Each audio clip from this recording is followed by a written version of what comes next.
يا مساء الفل يا مساء الجمال ودوري ابطال اوروبا ومباريات العوده في الدور قبل النهائي وعنوان مسرحي كده ممكن نحطه من الاول: معجزه خوسيلو وريال مدريد كما هو ريال مدريد. وتقدر تقول على الناحيه الثانيه بكاء دانيال اورساتو والكوره اللي جت في العارضه والقائم ومنعت باريس سان جيرمان واستبسال بروسيا دورتموند. خلينا نبتدي من بايرن ميونخ وريال مدريد لان المباراه دي كان فيها حاجات كتير جدا ممكن نقدر نتكلم عليها.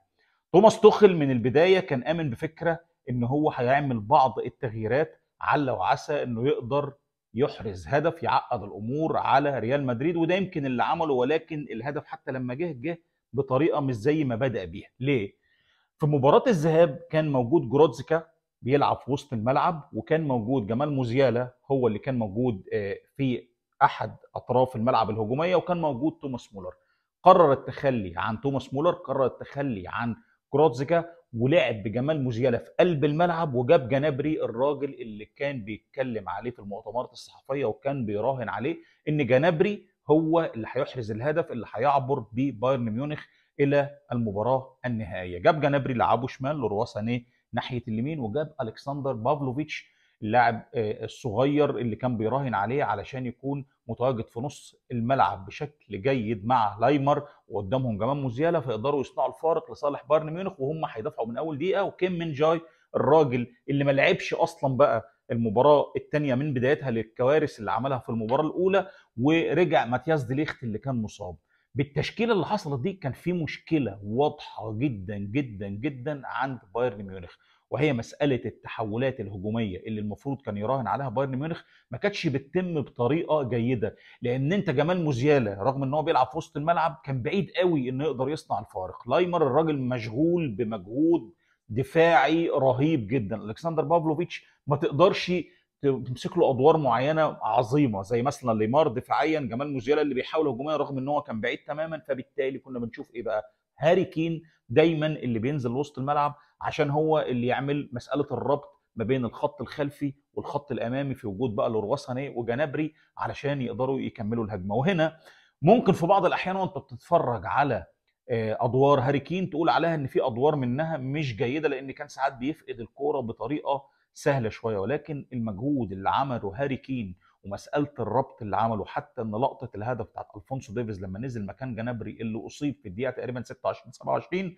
كان هاري كين هو اللي موصل الكوره. فبالتالي هاري كين عمل مباراه انا شايفها كانت مباراه جيده جدا جدا. الرهان اللي كان موجود على التحولات من الدفاع للهجوم، وان انت تستغل المشاكل اللي موجوده الدفاعيه اللي كتر خير الدنيا بدفاع عند ريال مدريد طول البطوله. عمال كارلو انشيلوتي بيشكل يجيب يمين في شمال وشمال في يمين، ولعب ناتشو ولعب مش عارف مين وهات مين وحط مكان مين سبب الاصابات اللي كانت موجوده. وحتى كمان في مركز حراسه المرمى اندري لونن اللي بيلعب مكان كورتوا، وحتى كمان لونين اللي تألق طوال احداث البطوله. ويمكن حتى في مباراه بايرن ميونخ رغم الفرص القليله بتاعت بايرن، ولكن عنده بعض الكرات اللي طلعها كانت صعبه، خاصه الكره بتاعت هاري كين اللي كانت في الشوط الاول اللي فاجئنا هاري كين لان هو مهاجم فيرود فعلا. هاري كين قدر ان هو يسدد كوره قويه جدا، ولكن اندري لونين تصدى ليها. فبالتالي التشكيله اللي لعب بيها توماس توخل، الراجل اجتهد بقدر الامكان، والراجل بداير وماتياس ديليخت ومعاه جوشوا كيميتش في الناحيه اليمين والنصير مزراوي في الناحيه الشمال. الناس دي شالت عبء كبير جدا جدا. وان كان في الشوط الثاني بالتحديد فينيسيوس جونيور لما يأدي مباراة قوية هجوميا زي دي على لاعب زي جوشوا كيميتش، اللاعب اللي فيه أندية كتيرة بتبحث عنه، واللاعب الصلب جدا سواء بيلعب في وسط الملعب أو في مركز الظهير الأيمن، ففينيسيوس جونيور فعلا لعيب مختلف عن لعيبة كتير جدا. هو بس ينقصه أحيانا إن هو ما يركزش كتير مع الجمهور، أو ينقصه أحيانا يبقى بكامل الحضور الذهني في المباريات، لأن هو عنده المهارة والسرعة اللي تقدر تصنع الفارق. عمل شغل كتير جدا طوال أحداث المباراة، وساعات كان بجنبه التوفيق في الباص الاخير ان هو يوصله بصوره سليمه لزمايله. ولكن في النهايه انت اتفرجت على ان في مكافاه كده جات له لما لقطه الهدف اللي سجل عن طريق الخطا الفادح اللي عمله نوير، كان من تسديده فينيسيوس جونيور بتنطر كده من صدره وايده عشان تروح للي طالع كده فجاه خوسيلو يسجل هدف. وهنا بقى لما نتكلم عن نوير، كرة القدم بقى والقساوة بتاعت كرة القدم، لما تتفرج على نوير والأداء اللي عمله طول المباراة بالشكل العظيم ده وفجأة يخطئ الخطأ الغريب ده، فهي دي كرة القدم. الراجل كان عامل ريفلكسات وكور بتطلع من هنا ومن هنا، وبيعمل حاجات غريبة جدا وما تحسش ان هو راجل متخطي الست 37 38 سنه. لا الراجل كان عامل اداء رائع جدا، ولكن كره خوسيلو خلت ريال مدريد يرجع في الدقيقه 88. وما دام اتكلمنا عن خوسيلو هنا لازم اتكلم عن نقطه معينه. تحس كده ان كره القدم برضو ساعات احيانا بتديك كده افكار من اجل الحياه. انت ممكن تكون حياتك بايظه طول عمرك والدنيا معاك مش كويسه، وفجاه يعني بكرم من ربنا، وربنا بيبقى كريم في كل الاحوال سواء الدنيا ماشيه كويس ولا مش ماشيه كويس، فجاه تلاقي الدنيا مشيت معاك والدنيا بتضحك لك زي ما بيقولوا، والدنيا حلوت. هو ده اللي حصل مع خوسيلو. لو جيت تتفرج على الراجل ده طول عمره بيلعب في انديه وما كانش بيأدي اداء جيد. لعب قبل كده في ريال مدريد سنه واعتقد كان سجل هدف. لعب بقى لفه بقى، لعب في ستوك سيتي في الدوري الانجليزي، لعب في الدوري الانجليزي ولعب مع نيوكاسل يونايتد، ما عملش الشيء اللي يذكر ومحدش كان يفتكره. حتى مع الافيس نفس الوضع. السنه اللي فاتت وهو موجود في اسبانيول اللي هبط للدرجه الثانيه وبيحاول يصعد للدرجه الاولى دلوقتي، تمت اعارته ريال مدريد وكأن الدنيا بدأت تضحك له شويه. من سنتين خوسيلو كان رايح يتفرج على نهائي دوري الابطال اللي جمع ليفربول بريال مدريد عشان يشجع ريال مدريد، وكأن الكوره بتقول له انت ما دام جيت في وقت من الاوقات طلعت اللي عندك وبتقول انا بحب النادي ده، فالكوره في نفس الوقت في وقت من الاوقات هتخليك تطلع اللي عندك افضل وتظهر وتتبروز بشكل افضل وافضل. هو طول السنه على ما اتذكر سجل ثنائيه كانت في لايبزيج، سجل على ما اتذكر ثنائيه في ختافي، ودي الثنائيه متهيألي الثالثه ليه لو انا متذكر صح. الراجل بينزل الشوط الثاني عشان يبقى واحد من 3 لعيبه في تاريخ قبل نهائي دوري الابطال ينزل كبديل يسجل هدفين. جورج فينالدوم عملها قبل كده مع ليفربول امام برشلونه في ملعب الانفيلد. رودريجو عملها قبل كده في ملعب السانتياغو برنابيو امام مانشستر سيتي. ويجي دلوقتي يظهر الراجل خوسيلو اللي فجاه كده ظهر لمانويل نوير من العدم عشان يسجل الهدف الاول، وكمان يستغل العرضيه اللي جاب روديجر في الحته دي عشان يرفع الكره بالشكل ده. كان برضو امر غريب. اه صحيح كان في كورنر قبلها والكل بقى متقدم بيحاول ان هو يجيب هدف الافضليه، ولكن روديجر بيرفع الكوره وبشكل متقن جدا. خوسيلو بيحط القدم حتى بتخبط في قصبه القدم كده مش في وجه القدم او في بطن القدم عشان يكون الهدف الثاني. فبالتالي تحس كده انها قصه ملهمه ان لاعب طول عمره اللي وصل لحد 34 سنه ما اداش بالاداء المطلوب طوال حياته، وحتى لما جه ريال مدريد جاي سد خانه باعاره على ما اعتقد بنيه الشراء من نادي اسبانيول، وكارلو انشيلوتي ما اعتمدش عليه كتير بينزل كبديل، والخطه حتى اتقلبت ان ريال مدريد ما بيلعبش من اول السنه بمهاجم صريح بعد كريم بنزيما ما رحل عشان يعتمدوا على خوسيلو. لا بلينجهام ومعاه رودريجو ومعاه فينيسيوس جونيور. فبالتالي كانت المكافاه العظيمه ان انت بتجتهد وبتخلص طول حياتك وكمان للنادي اللي انت بتحبه قوي يظهر خوسيلو علشان يقدر يسجل هدفين كانوا رائعين لريال مدريد بشكل كبير جدا، عشان ريال مدريد للمره ال 18 في التاريخ يصل للمباراه النهائيه. قبل كده 17 نهائي لم يخسر النهائي الا 3 مرات. ال3 مرات دول كانوا امام بنفيكا والانتر وليفربول. هل يفعلها للمره ال 15 ريال مدريد؟ كارلو انشيلوتي كمان الوحيد في تاريخ دوري الابطال اللي لعب نهائي دوري الابطال 5 مرات قبل كده.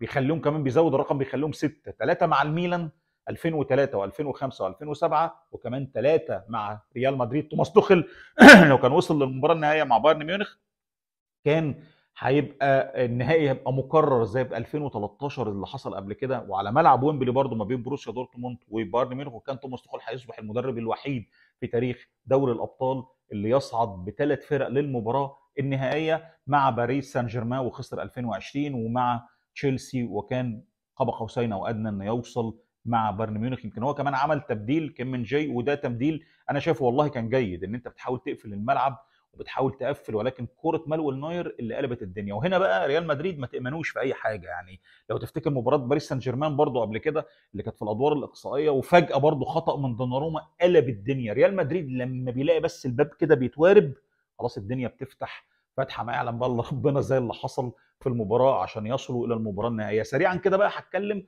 عن المباراه الثانيه اللي كانت مباراه العوده على ملعب حديقه الامراء.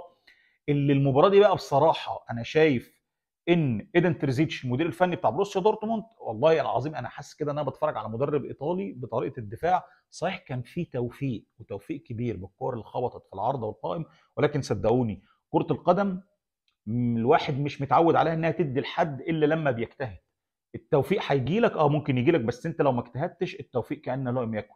ممكن تخسر المباراه. ولكن لما تتفرج على الاداء الجيد اللي عمله ستوكلنبرج مع هوملز مع رايرسون مع ماتسن، الرباعي اللي موجود في خط الظهر، ووراهم كوبل، وفي النص تتفرج على المجهود الخرافي اللي عمله إمريك شان واللي عمله سابيتزر، وتتفرج بقى على الراجل اللي وانت بتتفرج جوليان براندد. الراجل ده يا جماعه والله العظيم انا كنت مركز معاه طول احداث المباراه. الراجل ده عامل مجهود رغم انه بيلعب في مركز 10 مش طبيعي. جودن سانشو برضو في النزول عشان يقفل المساحات مع كريم ايديمي اللي كان عامل ازعاج كبير جدا لفريق باريس سان جيرمان، وكان ممكن يسجل هدف لولا دوناروما تصدى للكوره. وفول كروج، فول كروج الراجل اللي برضو بينزل كتير عشان يساعد في غلق المساحات في وسط الملعب. فانت بتتفرج على فريق ما اخطاش كتير طوال احداث المباراه. صحيح الحظ والتوفيق خدموا في بعض الاحيان بالكور اللي خبطت في العارضه والقائم، ولكن والله الحظ والتوفيق بنسبه 99% ما بيخدمش الا المجتهد. وده اللي عمله فريق بعض عناصر الخبره اللي عنده زي سابيتزر، ماتس هوملز، إمريك شان، مارك رويس لما نزل عملوا شغل رائع. لما تتفرج على رايرسون الراجل اللي موجود المركز الظهير الايمن، وتتفرج على ماتسن الراجل اللي جايبينه في يناير من تشيلسي اعاره، عملوا ازاي قفل للمساحات امام كيليان امبابي وديمبلي. والبعض ممكن يقول لي ما هو ديمبلي ساعات ما بيقدش مباراه كويسه، ولكن في ماتش برشلونه كان عامل مباراه اكتر من رائعه.